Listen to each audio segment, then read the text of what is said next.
they would urge those people to get in touch with them. Phil Mackey, thanks for joining us with that update. It is 7:39 Thursday morning. Is nationalism on the rise? Well, yesterday we asked former British National Party, National Front member turned anti-fascism campaigner Matthew Collins about the EDL's response to the murder of drummer Lee Rigby. The EDL is just symptomatic. It's just a symptom of something else that's wrong in society. If you look at the newspapers, the way they portray Muslims, and so the EDL was just a symptom of something in society, this continual harassment of members of our Muslim community. And so when this thing happened in Woolwich, a lot of people went back to the EDL. And you look, it's a social media movement. People looked at the EDL as a way to vent their disappointment. Well, I'm going to listen to this as well. On Victoria's programme yesterday, a member of the Anonymous group, which posted numbers of EDL members on the internet, was challenged by someone from the EDL. You need to open your eyes and look at the whole picture before you start, causing trouble for no reason, basically. But that is if people want to join the EDL, there. surely that's up to them to join the EDL. It's not up to you to dictate and pass out their personal information. That people feel like, within Anonymous, feel like that needs to be done. Because there's a reason people in this country feel like they want to join the EDL, surely. It works both ways, doesn't it? It certainly does. It's called the English Defence League. So think about what it says in the quotation, the English Defence League. Oh, totally. If the government did their job properly in the first place, we wouldn't even have this group, would we? Are we seeing the rise of nationalism? In particular, English nationalism, if we are? Why? Well, Ed West is a social commentator, author of The Diversity Illusion, What We Got Wrong About Immigration and How to Set It Right. Hello. Hello, morning, Nicky. Morning. And Alexander Meleagrou-Hitchens is from the International Study of Radicalisation at King's College London. Alexander, hello. Morning. Why is, for example, Irish nationalism, if you say I'm an Irish nationalist, everyone accepts it. If you say I'm a Scottish nationalist, everyone accepts it. If you say I'm an English nationalist, some people start getting a bit funny about it. Why is that? Well, I think in the context of this specifically, when we're talking about the English Defence League, we're talking about a specific, perhaps kind of new type of nationalism. The British National Party would be speaking about a sort of white race nationalism, and that's why that's particularly problematic. The English Defence League are not focused primarily on race. They describe themselves as sort of cultural nationalist, and they believe they're defending British Western culture against the onslaught of Islamic culture. Yeah, is it on the rise? Yes, I mean, I think that type of nationalism certainly is actually taking the place in some cases of the old, more antiquated sort of anti-Semitism and white nationalism of the old far right. This kind of new cultural EDL claim to, of course, embrace gay rights, don't they? Yeah, and I mean, I don't think they're... Some people say that's a sort of political positioning as against Islam's general position on that. Is this a pan-European phenomenon?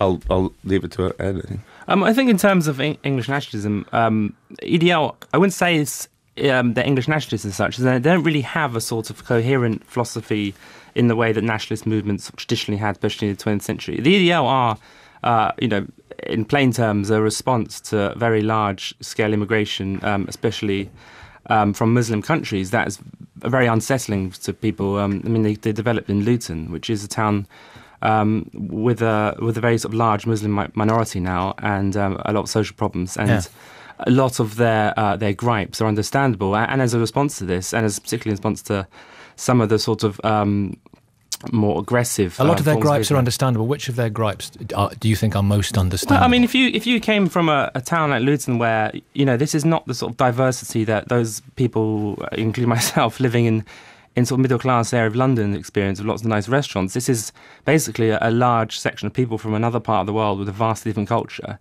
sort of plonked in one corner of your town, an area you would feel very uncomfortable about visiting, and that's a very disconcerting experience. And on top of that, I mean, there were various Labour policies during the last decade, which were in Luton, for example, funding mosques, which caused a lot of gripe. I mean, in terms of the media coverage of the last week and a half, I mean, I personally find it quite strange that more coverage has been given to the EDL than the actual murder of a British soldier. Out of proportion. Yeah, I mean, I can understand people's fear, but the main issue to me seems to be that a British soldier can't feel safe walking along English streets anymore because of the problems of extremism. Alexander Meleagrou-Hitchens, do you agree with that? And also, do you agree with the fact that there are some justifiable gripes that young men who are driven into the EDL?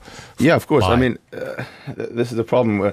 The thing with the EDL, and I think we have to be careful not to let them have the monopoly over the response to this, or have the monopoly over the frustration about radical Islam in this country. And that's some of the problems. And actually, because they're poisoning the debate about religion, about specifically about radical Islam in this country, people are afraid.